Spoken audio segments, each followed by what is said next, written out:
পরিষ্কার জানিয়ে বলছি, প্লিজ দয়া করে কেউ কাউন্টিং এজেন্টরা এবং প্রার্থী ক্যান্ডিডেটরা তারা ভোটিং এলাকা ছেড়ে আসবেন না।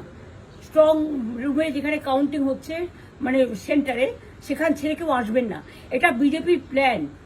প্রথম 2-3 রাউন্ডে আমি কালকে থেকেই বলছি যে ওদেরগুলো আগে দেখাবে, আমাদেরগুলো পরে দেখাবে।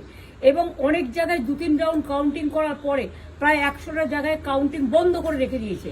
এবং কল্যাণীতে ধরা পড়েছে 7টা মেশিন, যেখানে কোনো মিল নেই। এটা টোটাল ফোর্সফুলি সেন্ট্রাল ফোর্সকে দিয়ে চারিদিকে তৃণমূল কংগ্রেসের উপর অত্যাচার করছে, অফিস ভাঙছে, জোর করে দখল করছে। এসআইআর নামে আপনারা দেখেছেন ভোট লুট করেছে যাতে যে সিটগুলো জিততে পারে। কিন্তু এখনো এমন 70টা সিট আছে, 100টা সিট আছে যেগুলো আমরা এগিয়ে আছি, সেগুলো বলছে না। টোটালটাই মিথ্যে নিউজ খাওয়াচ্ছে। আগে ডিআইসিও এই খবরগুলো দিত, কিন্তু তাকে কালকে চেঞ্জ করে দেওয়া হয়েছে। টোটালটাই ইলেকশন কমিশন নিজের ইচ্ছে মতো খেলছে এবং সাথে কেন্দ্রীয় বাহিনীকে নিয়ে। এবং আমাদের পুলিশরা টোটাল মাথা নত করে কেন্দ্রীয় বাহিনীর আন্ডারে কাজ করছে।